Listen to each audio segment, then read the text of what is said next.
아멘. 자, 우리에게 주시는 하나님 말씀 함께 보겠습니다. 오늘 마가복음 4장입니다. 마가복음 4장 26절에서 34절까지 말씀입니다. 마가복음 4장입니다. 우리 신약성경 59페이지에 있습니다. 마가복음 4장 26절에서 34절까지 저랑 한 절씩 번갈아서 비유의 말씀 함께 읽겠습니다. 또 이르시되 하나님의 나라는 사람이 씨를 땅에 뿌림과 같으니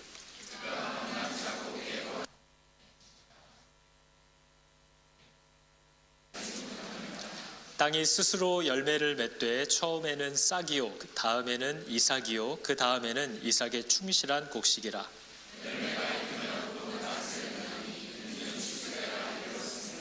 또 이르시되 우리가 하나님 나라를 어떻게 비교하며 또 무슨 비유로 나타낼까?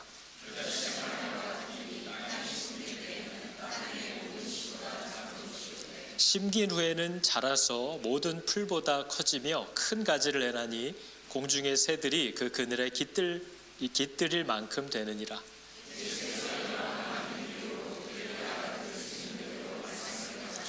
같이 읽겠습니다. 비유가 아니면 말씀하지 아니하시고 다만 혼자 계실 때에 그 제자들에게 모든 것을 해석하시더라. 아멘.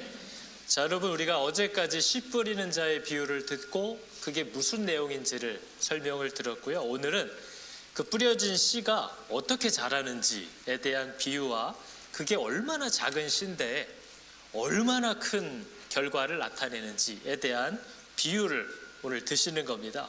근데 여러분, 이 비유를 해석하는 것도 중요하고 이 비유가 무슨 뜻인지를 우리가 살펴보는 것도 중요하고, 또 어떤 사람들 엉뚱한 길로 가서 겨자씨가 얼마나 작은 거냐 이런 거 이제 관심 갖는 대로 빠지기도 하고 하지만, 예수님이 지금 비유를 들고 있는 목적이 있고 이유가 있거든요.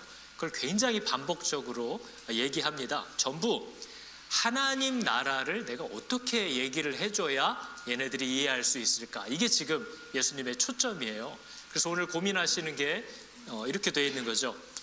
하나님 나라가 어떤 곳인지를 설명하려고 하나님 나라는 마치 사람이 씨를 땅에 뿌린 것과 같다, 이렇게 이제 얘기가 시작되신 거고요. 또 중간에도 보니까 하나님의 나라를 어떻게 비교하며 또 무슨 비유로 나타낼까? 예수님의 고민이 여기 지금 담겨 있는 겁니다. 내가 뭘 얘기해줘야 얘네가 하나님의 나라가 이런 거구나, 이거를 이해할 수 있을까? 근데 여러분, 저희가 성경을 보면요, 예수님이 가시는 곳마다 또 예수님과 그의 제자들이, 사도들이 때를 얻든지 못 얻든지 누구를 만나든지 어디를 가든지 계속해서 가르치려고 했던 내용이 하나님의 나라라는 사실을 우리는 발견할 수 있습니다. 그 내용들을 한번 쭉 훑어보면 이런 거예요. 때가 찼고 하나님 나라가 가까웠으니 회개하고 복음을 믿어라. 그러니까 지금 하나님의 나라가 가까웠다라는 게 이 예수 그리스도의 오신 이유고 시작이에요. 그래서 이분이 가는 곳마다 이 얘기를 합니다. 예수께서 이르시되 내가 다른 동네에서도 뭐를요? 하나님의 나라 복음을 전하여야 하리니 나는 이 일로 보내심을 입었노라 하셨대요. 이후에 예수께서 각 성과 촌에 두루 다니시며 뭐를요? 하나님의 나라를 반포하시며 그 복음을 전할새 12제자가 함께 있었다. 예수께서 12제자를 불러 모으사 모든 귀신을 제어하고 병 고치는 능력과 권세를 주시고 뭘 전파했대요? 하나님의 나라를 전파하며 앓는 자를 고치게 하려고 내어보내셨다. 무리가 알고 따라왔대요. 그랬더니 예수께서 저희를 영접하사 무슨 일을 이야기하셨어요? 하나님 나라의 일을 이야기하시며 병 고칠 자들은 고치시더라. 그죠? 좀 계속 그 얘기하시죠. 가라사대 죽은 자들로 자기의 죽은 자들을 장사하게 하고 너는 가서 하나님의 나라를 전파하라 하셨대요. 그러므로 가라사대 하나님의 나라가 무엇과 같을꼬? 내가 무엇으로 비할꼬? 예수님의 고민이에요. 하나님의 나라를 뭐라고 얘기할까? 율법과 선지자는 요한의 때까지요. 그 후부터는 뭐가 전파될 거래요? 하나님 나라의 복음이 전파되어 사람마다 그리로 침입하느니라. 그가 고난 받으신 후에 십자가에서 죽으신 후에 또한 그들에게 확실한 많은 증거로 부활, 친히 살아계심을 나타내서 40일 동안 그들에게 보이시며 뭐 하셨대요? 하나님 나라의 일을 말씀하시니라. 보라, 내가 너희 중에 왕래하며 뭘 전파했대요? 하나님 나라를 전파하였으나 지금은 너희가 이제 다시 내 얼굴을 보지 못할 줄 아노라. 예수님이 하셨던 얘기들과 메시지가 전부 다 하나님의 나라에 관한 겁니다. 사도들도 그래요. 바울이 회당에 들어가 석 달 동안 담대히 뭘 강론했대요? 하나님 나라에 관하여 강론하며 권면하되 2년 동안 이같이 하니 아시아에 사는 자는 유대인이나 헬라인이나 다 주의 말씀을 듣더라. 그러니까 지금 계속 예수님도 제자들도 만나는 사람마다 가는 곳마다 3달이든 2년이든 거기 주저앉아서 가르치는 메시지가 뭐에 관한 거예요? 하나님 나라에 관한 거예요. 근데 여러분, 저와 여러분들에게 하나님 나라가 어떤 곳이냐 물어보면 여러분 뭐라고 얘기할 수 있을까요? 하나님 나라가 어떤 곳이에요? 목사님한테 물어봐요. 이렇게 교회를 다녀도 말을 할 수가 없어요. 하나님 나라가 뭐 하는 곳이냐? 여러분은 누군가에게 하나님 나라를 뭐라고 설명하시겠습니까? 하나님 나라는 마치 이와 같으니 하면서 여러분도 저도 얘기를 해야 되잖아요. 그게 내가 받은 복음이거든요. 내가 그 복음을 듣고 그 앞에 엎드려진 거거든요. 내가 그 복음을 듣고 눈이 열렸던 거거든요. 하나님의 나라를 나는 뭐라고 들었고 뭘 기대하고 있고 뭐라고 얘기할 것일까? 그게 사실 우리가 갖고 있어야 할 복음의 내용입니다. 단순히 예수 믿으면 천국 간대가 우리가 갖은 복음이 아니고요. 내가 받은 하나님의 나라가 있단 말이에요.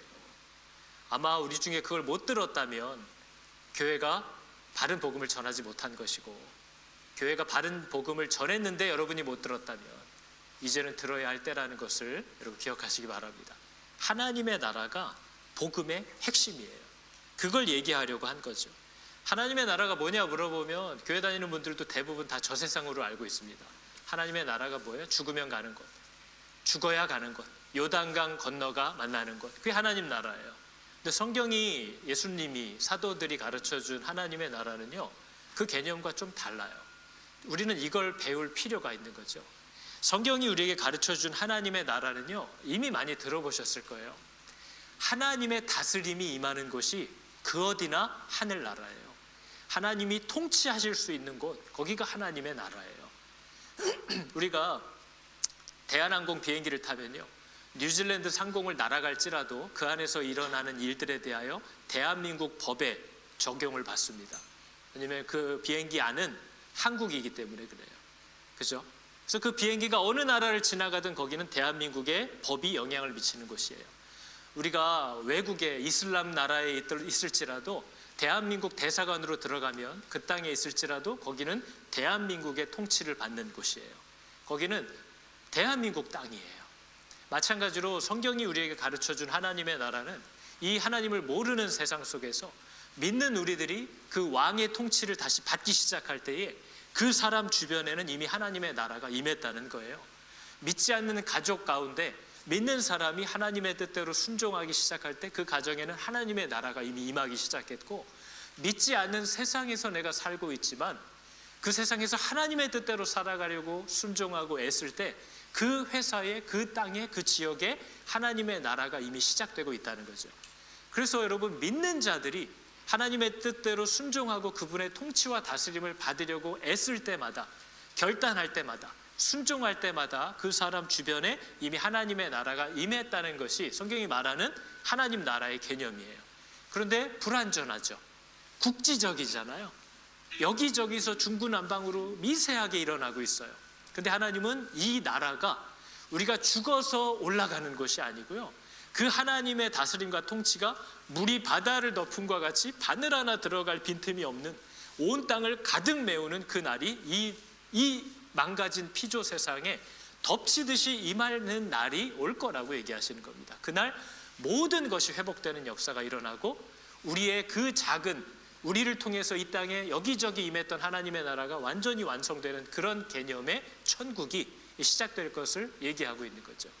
그래서 여러분, 우리들을 통해서 이루어진 하나님의 나라는요, 그분의 다스림을 내가 받기 시작하는 거예요. 남들이 다 세상 방법대로 살아갈 때에 나는 손해를 보고 오해를 받고 욕을 먹더라도 하나님의 뜻대로 순종하기로 결단하면 바로 그 사람을 통하여 그곳에 하나님의 나라가 임했다라고 성경은 얘기하는 겁니다. 구주 예수 계신 곳이 그 어디나 뭐예요? 찬송가는 다 아시죠? 내가 비록 성경은 안 읽지만 찬송은 안다. 그 어디나 하늘나라예요. 그래서 하나님의 나라의 개념은 그분이 통치하시는 곳이에요. 그래서 여러분, 우리 가정이, 내가 다니는 회사가 하나님을 안 믿고 모르는 사람일지라도 내가 거기에서 하나님의 뜻대로 순종하고 살 때 그분의 나라가 그 척박한 곳에 임하는 줄을 믿으시기 바랍니다. 그것이 어마어마한 능력으로 결국 나타날 것이라는 것을 신뢰할 수 있기를 여러분 축복합니다. 그게 우리들의 이 땅의 부르심이에요. 그래서 이 세상은 하나님의 다스림을 받는, 하나님 보시기에 너무 좋은 세상으로 창조되었는데, 인간이 하나님의 통치와 다스림을 거절했을 때 하나님 나라가 닫혔다는 걸 성경이 보여줍니다. 그런데 다시 하나님께서 보내신 그 아들 예수 그리스도를 내 주인, 내 왕, 그분의 다스림을 받기로 결단하는 예수를 영접하는 일이 일어났을 때 다시 하나님의 나라가 그 사람에게 열린다는 것을 성경은 우리에게 보여주는 거죠. 그래서 여러분, 예수 영접했다는 건요, 이제 나는 저분의 다스림과 저분의 통치를 받게 되었다는 나의 고백인 거예요. 그리고 이제는 나의 모든 권한과 권리를 그분에게 넘겼다는 것을 의미하는 것이 예수를 영접한 겁니다. 그분은 나를 그분의 뜻대로 만드시고 그분이 내게 유익하다고 여기시는 것들을 나에게 주실 권한을 하나님이 갖고 계십니다라는 걸 내가 인정하는 거죠. 그래서 그 사람을 통하여 하나님의 나라가 이 땅에, 그 가정에 다시 시작된다고 성경은 우리에게 얘기합니다. 그래서 여러분, 하나님의 나라는 죽어서 가는 것이 아니에요. 마가복음 1장 5절이 얘기하잖아요. 여기가 아니네요. 하나님의 나라가 가까이 왔다. 이제 그리스도를 통하여 그분을 왕으로 모셔드리는 일들이 여기저기서 시작되었고 이미 시작됐다는 거죠. 그렇게 하나님의 나라가 우리 가운데로 임합니다. 그거를 예수님이 제자들이 계속해서 왕의 통치를 받으라고, 그분의 나라가 임할 것이라고, 그분의 나라는 어떤 곳인지를 계속 가르쳐 주신 거죠. 그래서 여러분, 하나님의 통치를 받게 된 사람은 그 하나님의 다스림에 순종하려는 마음이 생겨납니다. 그걸 원하는 마음이 생겨납니다. 그 말은 두 마음이 같이 있다는 뜻인 거죠. 내 마음대로 살고 싶은 마음과 이전엔 있지도 않았어요. 내 마음대로 사는 게 뭐가 문제인지도 난 몰랐어요. 그러나 왕이 계셨구나라는 걸 알게 되고 그걸 기쁘게 받아들이는 순간 이 사람은 자기의 마음과 하나님께 순종하려는 이 마음 사이에서 경주와 전쟁을 시작한다고 성경은 우리에게 얘기합니다. 그리고 이거는 누가 알 수 있는 게 아니죠. 그래서 예수 믿는 사람이 여전히 하나님을 왕이라고 고백하고 순종하려고 하면서도 자기의 육신의 욕심과 계속 싸우는 것은 이상한 일이 아닙니다. 그걸 비난하거나 스스로 자괴감을 가져서 하나님으로부터 물러가거나 자기가 자기를 정죄하거나 남을 정죄하는 게 미련한 겁니다. 이 두 생명이 내 안에 들어와 있다는 게 바로 구원의 시작입니다. 이 싸움을 우리가 싸우고 있다는 게 바로 우리가 인정해야 될 상황인 거죠. 목사여도 이 두 마음과 여전히 싸우고 있습니다. 우리는 그걸 비난하고 위선이라고 할 것이 아니라 어떻게 저 죄인의 마음에 하나님의 뜻을 의식하고 그것을 부담스러워하고 그것과 싸우려고 하는 일이 시작되었다는 사실을 인하여 하나님께 감사하고 그 사람을 축복하고 그 사람을 지지해야 하는 것이 성도들의 마땅한 태도인 줄을 믿으시기 바랍니다. 그 사랑이 사라진 곳이 바로 하나님을 아는 지식이 없는 사람들의 모임인 거죠. 우리는 당연히 그렇다는 것을 이해해야 됩니다. 그래서 이 소망을 가진 사람들, 이 생명이 마음에 들어온 사람마다 반드시 이 일이 일어날 거라고 얘기합니다. 이게 내 안에 없다면 여러분은 고민하셔야 돼요. 요한일서에 주를 향하여 이 소망을 가진 자마다 그의 깨끗하심과 같이 자기를 깨끗하게 하느니라. 이제는 싸우기 시작한다는 거예요. 저와 여러분의 마음에 누가 보여지는 데서만 그럴듯하게 살고 아무도 모르는 데서는 여전히 내 마음대로 살기로 이미 마음이 정해진 분들이 있어요. 그 사람들은 예수를 만났을 리가 없을 거라고 얘기하는 겁니다. 이 소망을 가진 사람마다 그분의 거룩하심을 열망하는 마음이 그 사람 안에 반드시 있습니다. 그래서 누가 보던 안 보던 하나님의 뜻대로 살아야 한다라는 그 경주와 그 괴로움과 그 고민을 이 사람은 멈추지 못하는 거죠. 그건 누가 판단할 수 있는 게 아니에요. 내가 나를 보면 알 수 있으니까. 그래서 예레미야 선지자가 이걸 모르고 남들 보여지는 데서만 하나님의 뜻대로 살고 보이지 않는 곳에선 자기 마음대로 살았던 당시 이스라엘 백성들에게 이렇게 책망을 했던 겁니다. 네가 여전히 도둑질하고 살인하고 간음하고 거짓 맹세하고 우상들에게 분향하고 네 욕심을 쫓아 살면서 내 이름으로 일컬음을 받는 이 집에 들어와서는 내 앞에 서서 말하기를 우리가 구원을 얻었나이다 한다는 거예요. 아무 변화도, 하나님의 거룩함을 열망하는 것도, 내가 이게 지금 세상 기준을 따라 계속 욕심만 내고 남들처럼 사는 것만 욕심내고 살지, 나를 지으시고 부르시고 용서하신 분이 나에게 뭘 명하시는지에 대한 아무런 관심도 자각도 없이 살고 있구나 하는 것을 괴로워하지 않고 산다는 거예요. 그러한 자들을 책망하는 거죠. 그렇다면 예수의 생명이 네 안에 있다고 말하기는 곤란하다는 거예요. 왜냐하면 그분의 생명은 그렇게 약한 게 아니거든요. 우리의 주인은 그렇게 벙어리처럼 가만히 계시는 분이 아니라는 겁니다. 그래서 그것을 스스로 생각하라는 거죠. 여러분, 오늘 우리가 읽은 두 비유는요, 되게 간단한 내용이에요. 하나님의 말씀은 뿌려진 씨 같아서 던져놓으면 미동도 없어요. 이게 뭐 당장 뭐 바뀌는 것도 없어요. 그대로 떨어져 있어요. 맨날 햇볕 쬐고 물만 먹고 앉아있지 아무 변화가 없다는 거예요. 근데 하나님의 말씀도 그와 같고, 하나님의 나라도 예수를 믿어도 아무런 변화가 없는 것 같은, 지루하고 약속대로 되지 않는 것 같은 조바심이 우리 안에 생길 수밖에 없다. 이게 지금 하나님의 나라가 어떤 건지 설명해 주시는 거잖아요. 씨가 얼마나 여러분 말라 비틀어져서 생명이 없는 것처럼 보입니까? 바싹 말라 있잖아요. 그리고 일부러 바싹 말려놓잖아요. 이거 땅에 던지면 툭 떨어져서 가만히 있어요. 물을 주고 햇볕을 줘도 그냥 가만히 있어요. 뭔가 생명이 있는 것 같으면 탁 던지면 지가 땅을 막 파고 들어가고, 물을 주면 막 벌컥벌컥 먹는 소리가 나고, 땅이 막 들썩들썩하면 살아있는 것 같잖아요. 근데 씨는 아무 미동도 없다는 거예요. 근데 중요한 건 뭐예요? 그래서 그 씨가 죽었어요? 안 죽었어요? 텃밭을 가꿔본 분들은 알지만 씨는 죽어있는 것 같아요. 맨날 물 주고 뭐하고 몇 달을 기다려도 이게 진짜 살아있는지 아닌지 잘 몰라요. 근데 그 안에 뭐가 있어요? 생명이 있어요. 근데 이 생명이 얼마나 대단하냐면, 그 다음 겨자씨 비유는요, 아무리 작은 씨라 할지라도 어마어마한 상상할 수 없는 결과를 그 죽어있는 것 같은 씨앗 안에서 드러낸다는 겁니다. 하나님의 나라가 그와 같다는 거예요. 아무런 변화가 없는 것 같고, 하나님이 응답하지 않는 것 같고, 뭔가 얘기하신 대로 일이 진행이 안 되는 것 같은데, 그게 하나님의 말씀을 접한 사람들이 느끼게 되는 일들이라는 거죠. 그러나 결과는 뭐예요? 시간이 지나 보니까 다르다는 거죠. 뭔가가 나타나고 상상할 수 없었던 크기와 능력으로 그것이 이루어지고 있는 것을 우리가 보게 될 거라는 거예요. 그래서 여러분, 이 두 비유의 공통점은 이런 거예요. 예수를 믿어도 하나님이 뭔가를 약속하셔도 아무 일도 안 일어나는 것 같아서 조바심이 난다는 거죠. 그게 이 비유의 내용입니다. 그래서 이 말씀, 이 약속, 이 씨앗이 정말 하나님의 말씀처럼 그런 일을 하느냐, 이걸 알려면 시간이 필요하다고 오늘 본문이 우리에게 얘기하는 겁니다.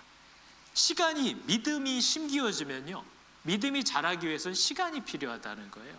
여러분, 하나님은 시간도 창조한 분입니다. 그래서 하나님은 시간 속에서 살지 않아요. 하나님은 시간을 피조물들을 위해서 만드신 분입니다. 왜냐하면 그 시간이 우리를 만들고 훈련하는데 유익하기 때문이에요. 그래서 하나님은 시간 속에서 움직이지 않습니다.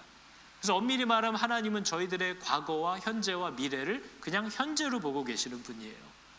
우리만 그 시간 속에서 사는 겁니다. 그게 하나님이 우리를 만드시는 거예요. 하나님이 믿음을 은혜로 그냥 우리 안에 넣어주시는 이유는 그 믿음을 자라게 하시기 위함이라고 성경은 얘기합니다. 믿음은요, 완성된 게 쑥 들어오는 게 아니에요. 믿음은 작은 게 들어와서 자라게 하시는 거예요. 그래서 우리가 믿음을 받아도 예수 믿고 믿어지고 뭔가 막 마음이 뜨겁고 이러면 끝난 줄 알아요. 자기는 다 된 줄 알아요. 자기 다 이룬 줄 알아요. 구원받았으니까 됐다는 거예요. 그러나 하나님이 우리 안에 믿음을 넣어주시는 이유는 그걸 키우려고 넣어주신 겁니다. 그걸 자라게 하려고 넣어주신 거예요. 그래서 그 과정이 필요합니다. 그거에 대한 시간이 필요해요. 텃밭을 생각해 보면 씨앗을 넣고 기다려야 돼요. 그냥 기다리면 안 돼요. 그 씨에게 필요한 것을 온통 하면서 기다려야 돼요. 그래야 요만한 초록색이 하나가 삐쭉 나와요. 그걸 위해서 뭐가 필요해요? 시간이 필요해요.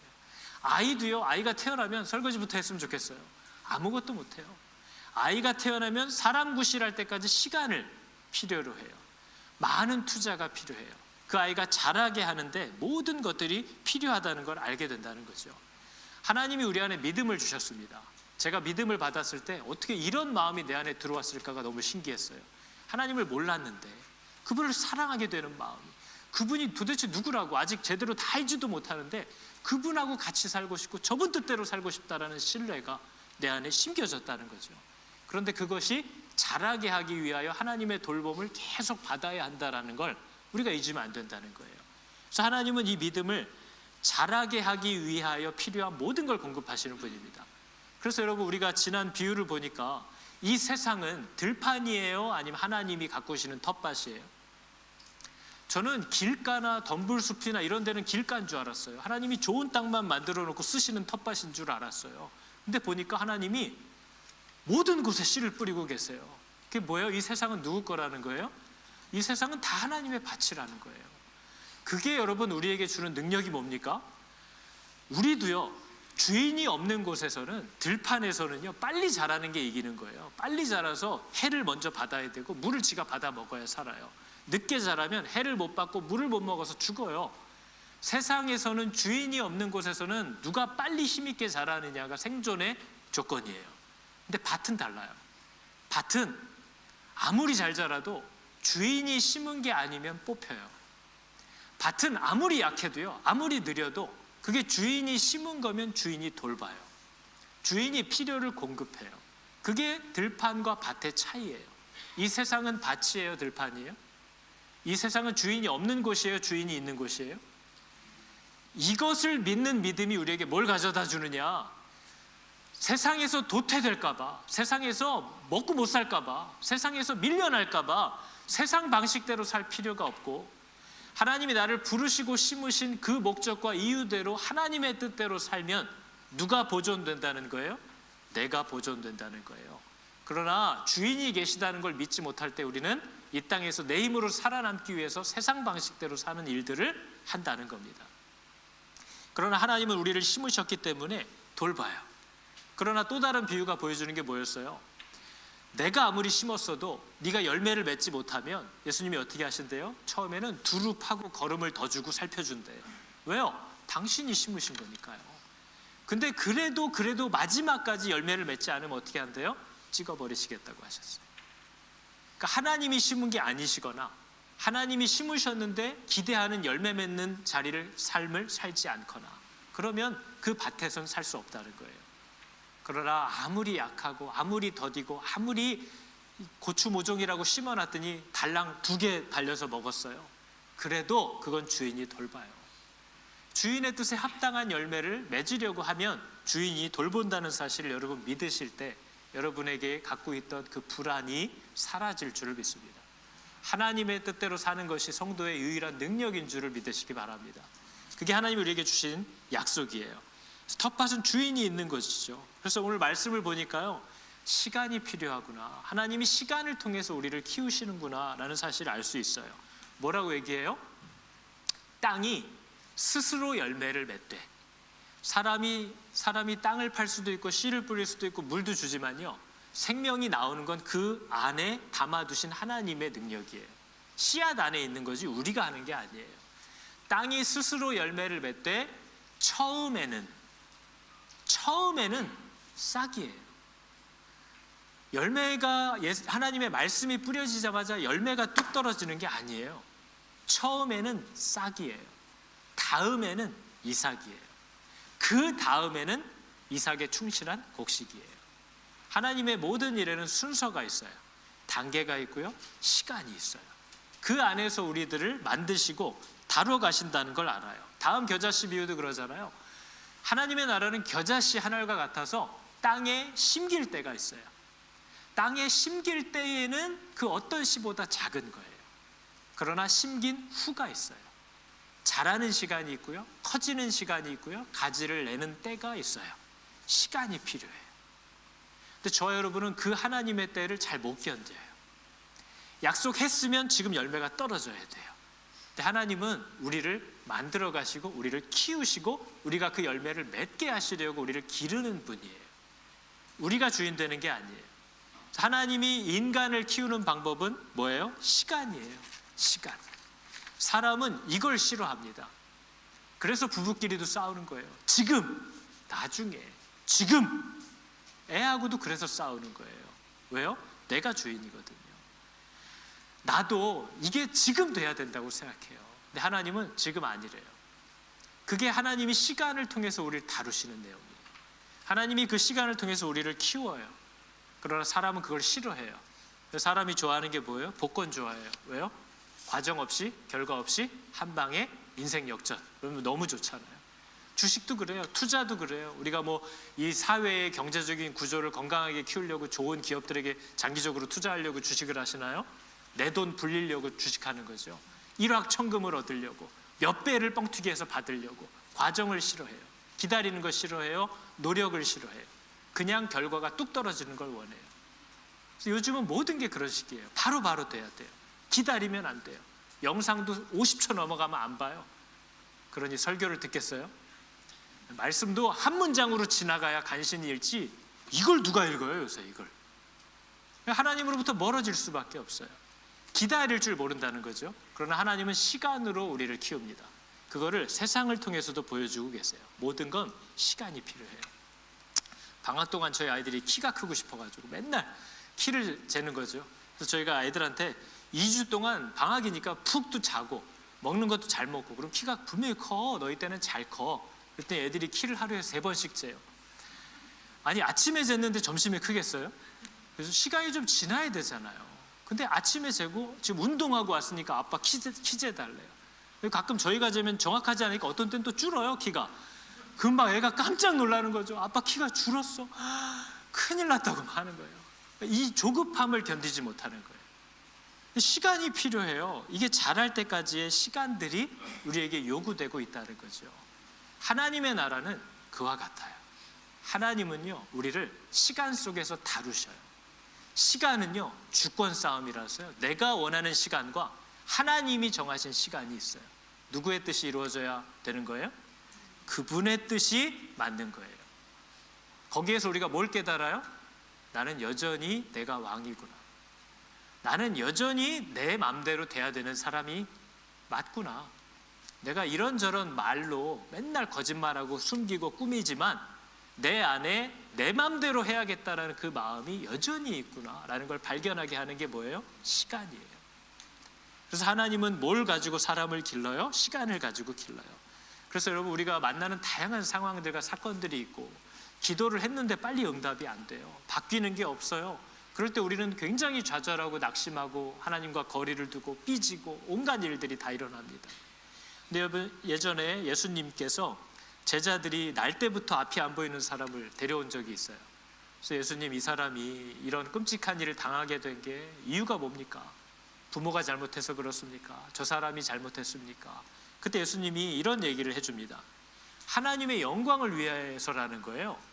여러분, 장애가 있는 사람에게 당신이 장애를 갖게 된 게, 혹은 저런 사고를 당한 게 하나님의 영광을 드러내기 위함이다라고 하면 저 같아도 하나님하고 손절합니다. 내가 지금 이런 끔찍한 시간과 아픔을, 혹은 사랑하는 사람의 고통을 보고 있는데 그걸 하나님의 영광이라고 말해버리면 너무나 마음이 괴롭고 실망스러울 것 같아요. 근데 예수님이 그 무서운 얘기를 그냥 하시는 거죠. 근데 예수님이 거기서 이런 얘기를 합니다. 이 사람이나 그 부모의 죄 때문이 아니다. 그의 삶 속에서 하나님의 일이 나타나도록 일해야 하는데, 저겁니다. 그가 처한 저 상황과 그가 던져진 그 자리에서 하나님의 일이 나타나도록 일해야 하는데, 이게 영원하지 않다는 거예요. 밤이 온다는 거죠. 그러면 더 이상 일하지 못한다. 그러면 더 이상 그 경주를 더 이상 하지 못한다. 그러나 아직 시간이 있으니까, 낮이기 때문에 우리를 보내신 분의 원하는 일을 우리가 해야 한다. 여러분, 우리가 이 땅에 온 이유가 뭡니까? 금수저 흙수저 따져가지고 하나님 왜 쟤는 저 자리에 던져놓고 나는 이 자리에 놨어요?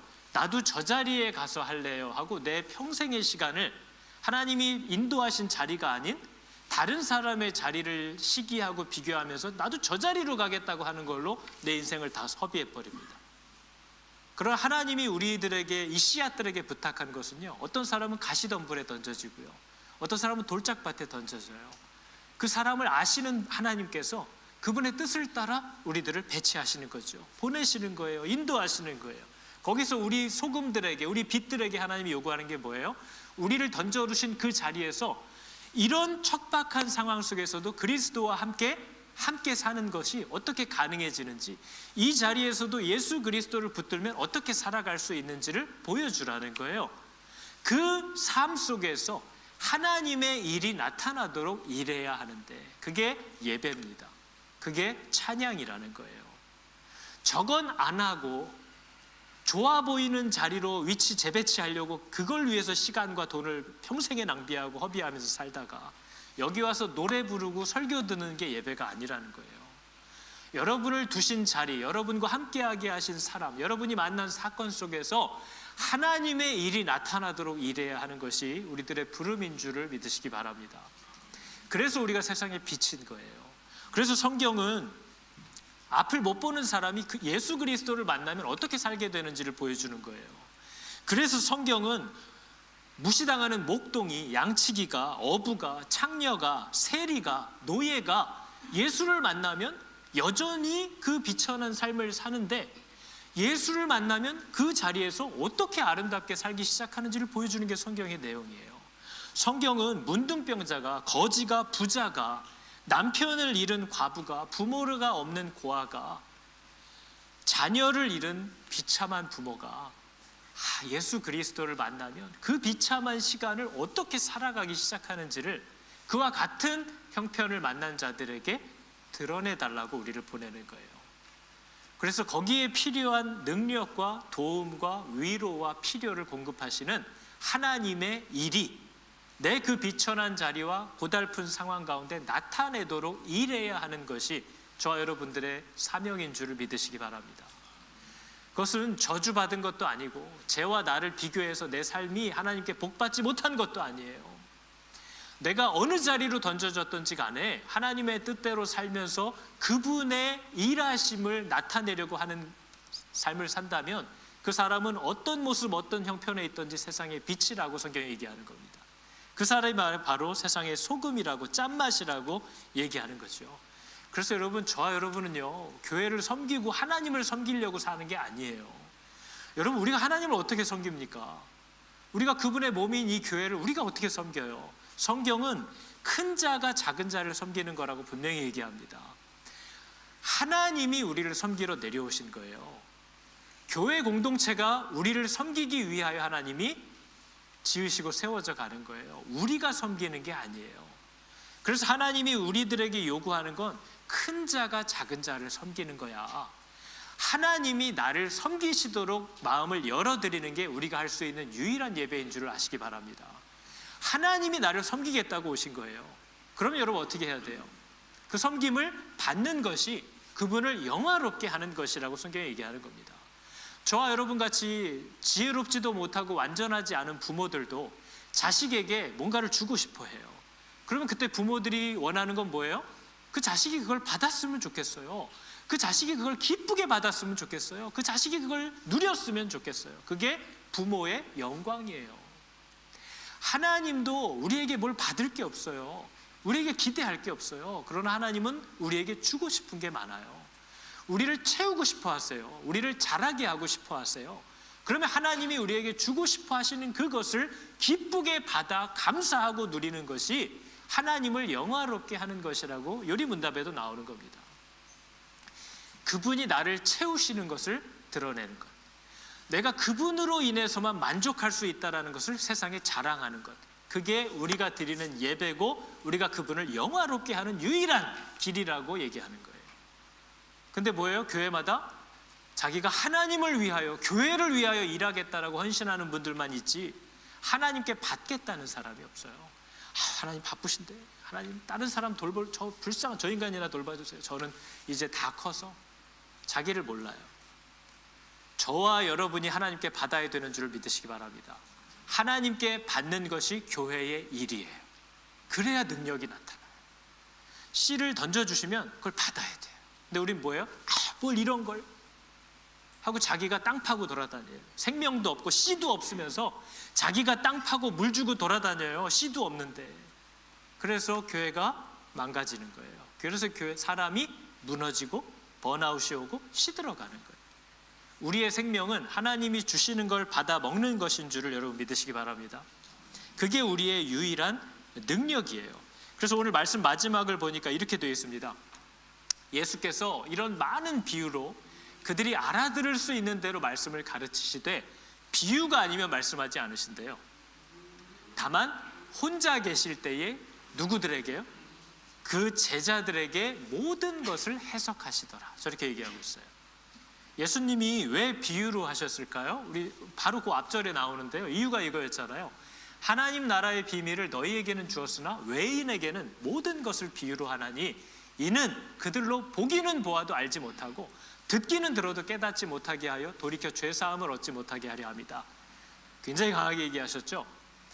하나님의 통치를 거절했을 때 하나님의 나라의 문이 닫혔어요. 그러나 다시 하나님의 다스림을 받기로 결단했을 때 하나님의 나라는 그 사람에게 열려요. 하나님의 모든 말씀, 저 생명들은요, 그분 앞에 굴복하는 자들에게는 열려요. 그분께 순종하기를 결단한 자들에게는 열려요. 그러나 여전히 자기가 주인 되어서 하나님을 한번 알아보겠다고 하는 자들에게는 철저하게 닫힌다는 사실을 아셔야 됩니다. 그래서 교회를 아무리 오래 다녀도 자기가 주인이에요. 여전히 자기가 왕이에요. 하나님께 굴복하겠다는 마음밭이 없어요. 그 사람들은 보기는 보아도 알지 못하고요. 아무리 들어도 듣지 못해요. 안다고 착각하지만 몰라요. 그래서 여러분, 시골 산골에 글도 제대로 못 배운 할머니가 예수 그리스도를 나의 감사한 구주라고 고백하면서 노래할 때 그 할머니들에게 하나님의 지혜가 우리들보다 더 크게 임한다는 것을 우리가 압니다. 그 교만하고 강팍한 자들이 아무리 신학교를 나오고 아무리 책을 1000권 1000권 읽어도 하나님의 음성을 듣지 못해요. 왜냐하면 그들에게는 철저히 닫혀 있거든요. 그래서 우리가 성경을 읽을 때마다 어려워요. 하나님은요, 제자들을 따로 불러서라도 그들이 이해하지 못하는 것들을 가르치시고 풀어주시는 분인 줄을 여러분 믿으시기 바랍니다. 여러분이 그분에게 순종하겠다는 마음을 먹으면 그분의 말씀들은 여러분에게 그분의 때에 그분의 방법으로 반드시 열립니다. 그래서 그것을 알아야 돼요. 어렵지 않아요. 나는 그분이 나의 주인이 되었는데 내가 뭘 조급해하고 내 무슨 요구와 방법이 있습니까? 그분이 초약속을 나한테 하셨잖아요. 열어주시겠다 하잖아요. 가르쳐 주시겠다 하잖아요. 그러면 나는 그 앞에서 서서 기다리기만 하면 돼요. 모든 것을 제자들에게 해석하실 거예요. 가르쳐 주신다는 거죠. 그래서 여러분, 수로보니게 여인이 자기 아이가 아플 때 예수에게 이방인 여자가 고쳐달라고 나왔더니 예수님이 자식에게 줄 음식을 개에게 던져주는 게 마땅치 않다, 이렇게 험한 얘기 하셨어요. 그때 그 수로보니게 여인의 고백이 뭐였어요? 개도 주인의 상에서 떨어지는 것은 주워 먹을 수 있지 않습니까? 이런 자세가 그에게 있었을 때 뭐가 열렸어요? 하나님의 나라가 그 여인에게 열리는 거예요. 성경을 읽어도 왜 이해가 안 돼요? 이해만 안 되는 게 아니에요. 마음이 안 열려요.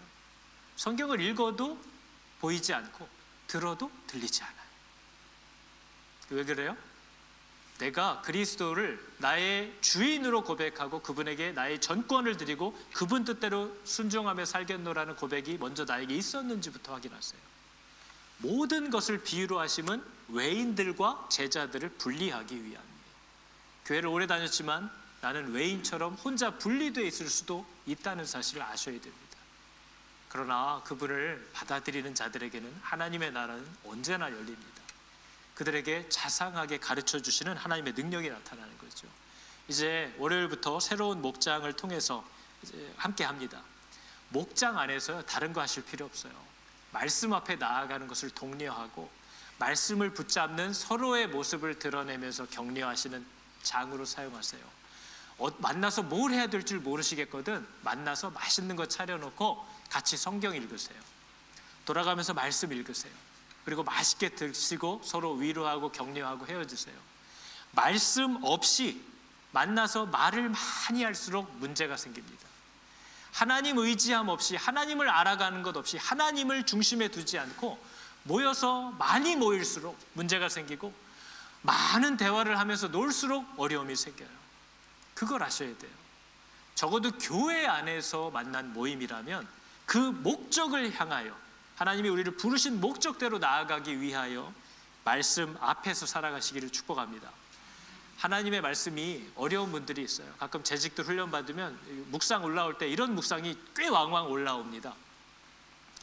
오늘은 너무 바쁘고 급하고 정신이 없어서 읽어도 무슨 말인지 잘 모르겠다. 맞는 말이에요. 하나님의 말씀은요, 시간이 필요해요. 그 앞에 서 있는 시간이 필요해요. 그 시간을 할애하지 않으면요, 그 말씀은 우리에게 열리지 않습니다. 그것을 내가 듣고 순종하겠다는 종의 자세로 그 앞에 엎드려 있지 않고, 내가 시간을 정해놓고 뭐 할까? 빨리 얘기해. 이런 식으로 하는 사람에게 말씀은 열리지 않아요. 근데 우리가 얼마나 그 하나님 앞에 서서 종으로서 왕 앞에 서 있는 시간을 우습게 여기는지 몰라요. 그냥 후딱 내 머리로 이해해서 재직방에 올려야 되니까 그냥 내 머리로 이해되는 것만 탁 휘갈기고 가는 거죠. 그러나 그걸 하라는 게 아닙니다. 그 왕이 나를 읽으실 수 있도록 그 앞에 엎드려 있으라는 거예요. 목사가 좋은 건 그겁니다. 저는 말씀을 준비해야 되잖아요. 그래서 이 본문에서 느껴지는 게 있던 없던 간에 그걸 붙잡고 엎드려 있어야 돼요. 저희는 매일 성경 본문을 따라서 그 날의 본문으로 설교를 하기 때문에 어떤 날은 말씀을 딱 펴고 마음이 무너집니다. 이거는 설교용 본문이 아니에요. 와, 하필 이런 거에 걸렸을까? 부목사님 할 때 하지. 이게 막 너무나 마음이 어려울 때가 있어요. 근데 언제나 뭘 얘기하는지도 모르고 너무 평범해서 뭘 끄집어낼 것도 없어 보이는 그 말씀을 붙잡고 거기서 계속 몸부림을 치고 있으면 말씀이 나옵니다. 거기서 하나님이 내게 얘기하시는 것들을 보기 시작해요. 그러면서 이런 생각이 듭니다. 내가 이거를 붙잡고 그 앞에 계속 있지 않았다면 나는 이거를 평생 못 들을 뻔했다. 그런 자세가 우리에게 필요해요. 그래서 돌아가면서 설교를 하는 것도 참 좋을 것 같습니다. 한번 내가 다음 주 설교면 어떻게 하실 거예요? 그 본문 붙잡고 뭐라도 끄집어내야 될 거 아니에요. 어디 가서 다른 사람의 설교를 들으면서라도 이걸 알려고 애쓸 거 아니에요. 그런 노력이 모든 성도에게 필요한 겁니다. 하나님의 말씀을 들으려고 하는. 저 제자들이 뭐예요? 예수님이 혼자 집으로 가니까 주님, 아까 그게 무슨 말입니까? 묻잖아요. 알고 싶어 하잖아요. 그러니까 예수님이 뭐래요? 가르쳐 주시잖아요. 그 마음이 우리에게 있어야 하는 거죠. 여러분, 뿌려진 씨가 떨어져서 가만히 있는 것 같지만 가만히 있는 게 아닙니다. 그 씨 안에 있는 생명은 절대로 실패하지 않고 그 떨어진 땅이 좋은 땅이기만 하면 이 씨는 분량이 없어요. 믿으시기 바랍니다. 그것을 붙잡고 기다리는 겁니다. 이 씨에 대한 비유는 예수님 자기를 말하는 겁니다. 예수 그리스도가 우리 안에 영접되었다면, 여러분이 그분을 받아들였다면 아무 일도 없는 게 아니에요. 그게 일하고 있어요. 열매를 보실 거예요. 그러니까 조바심 내면서 섣불리 빠르게 판단하고 결론 짓지 말라는 겁니다. 이 씨는 반드시 열매를 맺습니다. 그리고 우리 눈에는 보이지 않아요. 아침에 물 주고 밤에 물 주고 다음날 나와보면 이만큼 올라와 있어요. 언제 올라왔는지 알 수가 없어요. 믿음은 마치 그와 같아요. 여러분, 우리 오늘 함께 할 찬양이 은혜 아니면이라는 찬양이거든요. 이 본문의 고백이 이런 거예요. 우리가 베드로는 심고 나는 물 주고 뭘 다 했지만 이 마른 씨 안에서 이런 싹과 열매가 나타나게 하는 분은 하나님이지 사람이 하는 일이 아니다. 그 얘기를 사도들이 고백하면서 사람 높이고 자기들끼리 싸우는 사람들에게 자랑하지 말라는 거예요. 이런 능력이나 열매는 우리 안에서 절대로 나오지 않는다. 하나님의 은혜 때문에 이게 나타나는 것을 정말 깨달은 사람은 자랑하지 않는다고 그래서 얘기하는 거예요. 자랑하지 않아요. 자랑하지 않기 때문에 비교할 수도 없어요. 왜 우리가 비교를 합니까? 다 은혜로 지금 이것을 얻고 있는데 오직 감사, 오직 감사밖에 없는 거예요. 그래서 꼭 누구 비교하고 누구 비판하고 하는 분들 보면 이분이 믿음이 딱 여기구나 아시면 돼요. 진짜 이게 하나님의 능력이라는 은혜라는 것을 안 사람은 사람에게 어떤 영광을 돌리지 않습니다. 정말 너를 보니까 너나 나나 하나님의 큰 은혜 가운데 산다 라는 다시 그 감사로 늘 돌아갈 뿐이에요. 그럼 은혜 아니면 살아갈 수가 없네요. 숨 쉬는 것도 내가 쉬는 것 같죠? 돌아가시는 분들 보니까요, 숨도 내 힘으로 안 쉬어지던데요. 호흡마저도 다 주의 것이에요.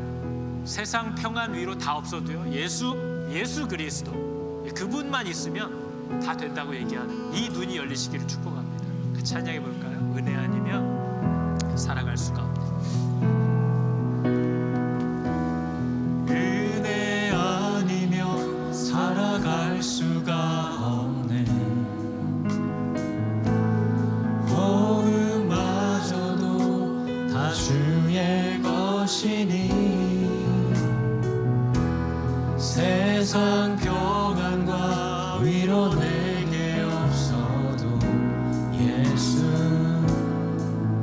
오직 예수뿐이네. 은혜 아니면 살아갈 수가 없네. 은혜 아니면 살아갈 수가 없네. 호흡마저도 다 주의 것이니 세상 평안과 위로 내게 없어도 예수, 오직 예수뿐이. 하나님의 크신 계획 볼 수도 없고 크신 계획 다 볼 수도 없고 작은 고난에 지쳐도 주께 묻기 나의 모든 삶 버티고 견디게 하시네.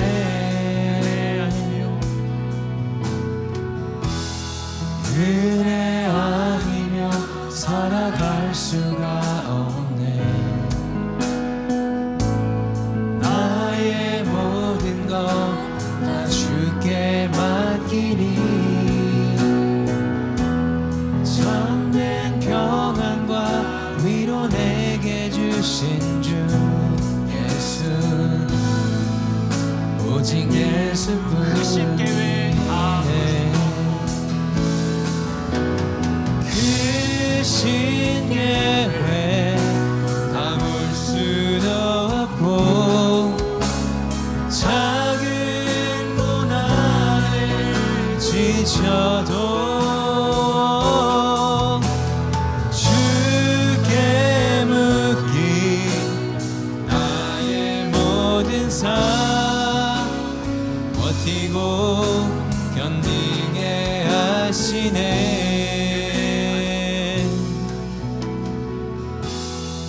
은혜 아니면 살아갈 수가 없네.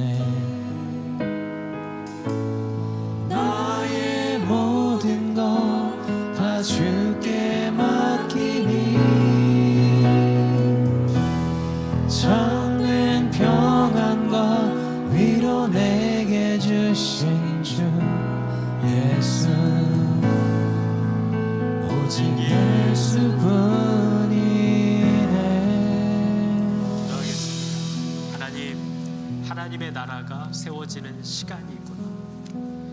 밭에 던져진 씨앗이 자라나야 할 시간이 있고 생명이 주어진 아이가 자라가야 할 시간이 하나님이 우리에게 주신 것처럼 하나님의 나라를 세워가는, 또 예수 그리스도가 내 안에 들어오셨을 때 진행될 모든 것에 또한 하나님의 작정하신 시간과 그 때들이 있다라는 사실을 저희로 기억하게 하여 주사, 예수를 주라고 불러놓고도 금세 다시 내가 주인이 되어서 이게 어찌된 일이냐고 따져 묻고 모든 과정들을 다시 지시하기 시작하는 그 보좌에서 내려와 하나님 앞에 굴복하고 하나님 앞에 순종하기 시작하는 이 복된 생명이, 이 은혜가 우리 안에 나타나게 하여 주시옵소서.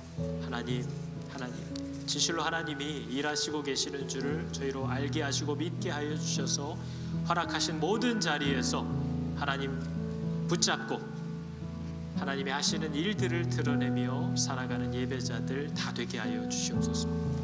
여호와는 내게 복을 주시고 너를 지키시기를 원하며 여호와는 그의 얼굴을 비추사 은혜 베푸시기를 원하며 여호와는 그 얼굴을 너희에게로 향하여 드사 평강 주시기를 원하노라.